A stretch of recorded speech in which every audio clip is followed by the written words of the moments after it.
You're listening to the Better Relationships After Baby podcast, where I believe your relationship can be stronger than ever after having a baby. It just takes tools, conversation, and support to help you get there. I'm Chelsea Skaggs, certified life and relationship coach, mom of two, and survivor and thriver of tough relationship challenges after babies.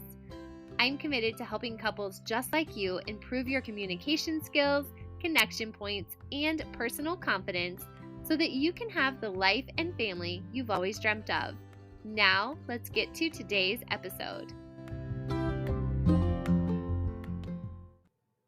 Welcome back, friends, parents, partners, to the Better Relationships After Baby podcast, where I'm here because I truly believe that you can have and you deserve a strong, thriving, close, growth-oriented relationship in the midst of one of life's biggest transitions, which is preparing for having and raising children. I'm your host, Chelsea Skaggs. I'm a certified professional life and relationship coach, and my goal is to help you enjoy more of this journey, the quick, wild, unpredictable journey of life and family and being in relationship with another person so closely and so intimately.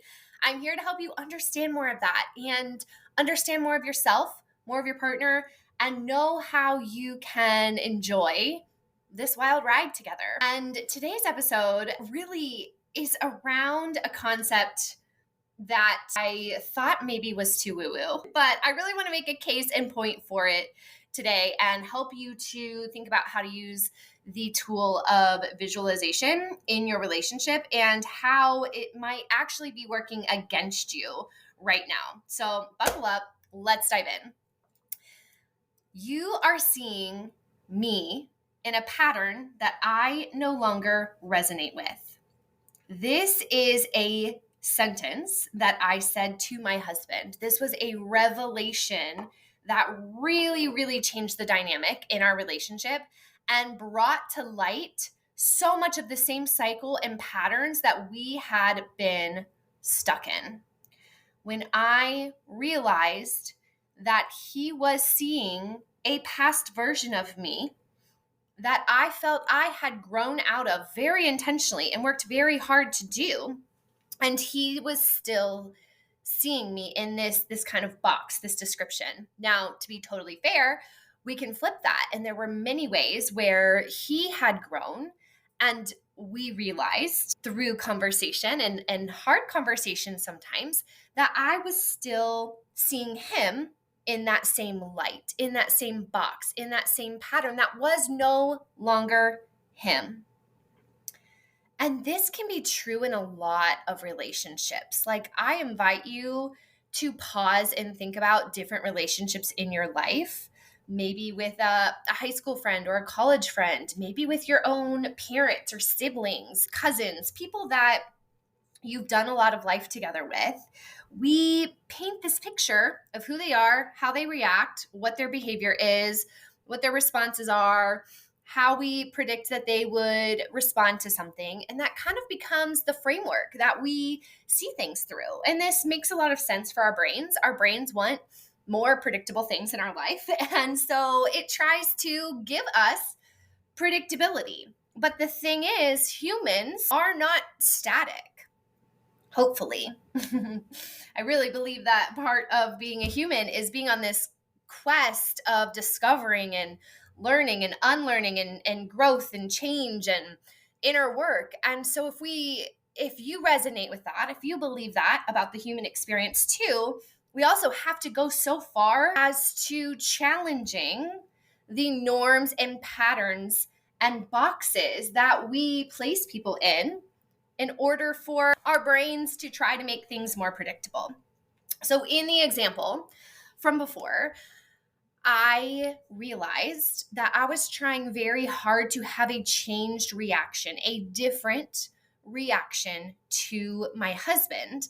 But he was not seeing that because his brain had already played out this scenario in a way that predicted how I was going to respond. And again, as I discovered this, I also realized, wow, there are things that I anticipate asking or telling or sharing with my husband or an experience, and my brain goes ahead and predicts how he's going to respond. And it would take a lot for that brain prediction to be challenged and to be seen. So even if he was trying to respond and react in different ways, my brain would not see that without some intentionality. Giving this space and intentionality was such a huge shift. It required us to be more humble and to communicate even more openly. It required us to say, okay, this is what I'm predicting, or this is how I assume you're going to react or respond based on previous experiences. And I am open and willing for that to change, for that to be challenged, for that to be different than what I'm playing out in my brain. So I think this might be happening for some of you too, because I know I've seen this pattern happening with some of my clients recently, where I have one person saying, look, I'm working really, really hard on changing X, and I don't feel like my partner sees it or accepts it. And that can be really frustrating. That can be really disheartening. Meanwhile, the partner's like, man, I've learned how to safeguard myself, or I've learned how to predict this reaction or this behavior. And therefore, I'm just kind of safeguarding myself, or I am preparing for that reaction so that I don't get hurt or I don't get upset.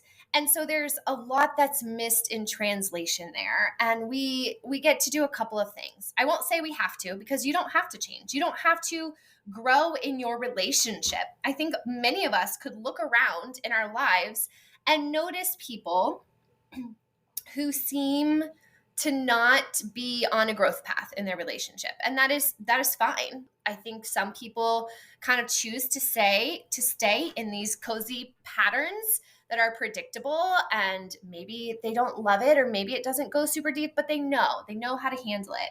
And some of us are just a little bit crazy enough that we want the wild ride. We want to go even deeper and harder and more exploratory. But that also means that we have to make room to be humble, to be curious, to accept not only the change in ourselves. We want our partners, we want the people around us to see the change and growth in ourselves, but to also continually be primed to see and be curious about and accept that change in our partners. Okay, so this is where the tie to visualization comes in. And visualization has kind of been this spiritual term. I think it's, meditation and visualization and manifestation, all the shun words. But I think that this actually can be a very, very day in, day out, normal, not super woo-woo experience if we boil it down, which is what I want to try to do with you right now. So when I think about visualization, I'm thinking about anticipation based on what we know can be true, or what we believe can be true. Now, here's the thing. Usually, that anticipation is going to be based on experience. So, dialing back, my husband's experience for the first few years of our marriage was that I would respond in a very frustrating manner. So if we want something to change, we have to kind of trick our brains. We have to try to provide our brains with some evidence that isn't necessarily there based on experience. We need to see a possible reality that is different than the reality we currently know. So here's what I see happening. We play out a conversation in our head, and then we anticipate, based on previous experience, how our partners will react. And if we don't go into this conversation with a ton of curiosity, then we are going to see and hear more of what we anticipated than what is actually coming from our partners. Okay, so your partner can be responding in a way that's different than expected, But if you have only visualized, you've only had experience thinking about their reaction that you're used to, it can be difficult for you to see another way. In the moment, we add that interpretation to their words, their actions, their behaviors based on the information we already have. So, a couple of things that I want to invite and challenge you to do if this is true for you, if you feel like either maybe your partner is trying to change and you're keeping them in this box, not seeing the change because of what you've seen and what your evidence is and what the previous patterns are, or maybe you've been working to change and you're feeling really frustrated that your partner's not seeing that they're not acknowledging that they're not giving you the chance to be the grown, changed person that you feel like you've worked so hard to be. A couple of things. One is just making space to discuss how you're working to grow and change. Some people avoid this conversation because it requires a lot of humility. It requires a lot of owning the things that you haven't felt so proud of and also acknowledging where the work needs to be done. But discuss with your partner, hey, I am working on this, or I'm working through this. This is a change that I'm trying. And guess what? We're often trying things on, just like different outfits. We're trying different reactions on. We're trying different communication styles on. We are trying different perceptions of the situation on. And that's okay. Just because we try something on doesn't mean that has to be it forever. But don't confuse your partner. Talk to them about it. Talk to them about what you're trying. I'm challenging myself, for example, to stop and think for 10 seconds before I respond to you in an argument, because I know when I respond super quickly, it's not what I'm trying to say, and I'm probably going to hurt your feelings or be degrading or be rude. So what I'm trying on right now is stopping for 10 seconds before I respond. So don't be surprised if I don't respond right away. I know that's going to be different because that's not what you're used to, but this is something I'm trying on. Okay, have these conversations. Number 2 is give room for curiosity. So get curious about your partner. Get curious about yourself in the patterns that you've been in. Ask more questions and make less assumptions. It might be, hey, I notice that you are asking me for my opinion on this before just making a decision. That's cool. That's different. I'm not used to that. What has changed, or what are you thinking through? Get curious about why something has changed or how it can change. In the midst of a hard conversation, if it starts to go a direction you don't want it to go, what if you said, hey, we're in this pattern. What can we do differently right now? What can we do differently in the heat of this moment, this conversation, this argument, to make this better, to change the tracks? Like we're on a train track and we can either go the way we always go, or we can pull the lever and go a different direction and work on that together. We get to be curious together about how that's going to go, because we've not done that before, because that's new to us. And then the last thing is practicing some visualization of what you want. So if you're the person who plays conversations and arguments over and over in your brain, then think about what outcome you want and try to visualize that happening. What would it feel like if that happened? What would it look like? What would it sound like if that happened? Practice visualizing what you want so that you can see it as a possibility. I don't think you visualize something and then you manifest it and it just magically happens, right? I'm not saying that. I'm not making a guarantee that if you visualize you and your partner having a important conversation, or talking about the chores, or talking about your in-laws, or whatever causes tension. I'm not saying that visualizing a better situation is going to make it magically happen, but you need to plant the seed that a better way is possible, and visualizing what you want allows you to do that. And what this also does is it allows you to see What needs to happen to get to that point? Who do you need to be? How do you need to approach this? How do you engage this conversation with your partner? This week, I completed a half marathon, and it was my fifth half marathon, but my first since baby. And I had an idea in my head of about how far I thought I could push myself at the pace that I was pushing myself.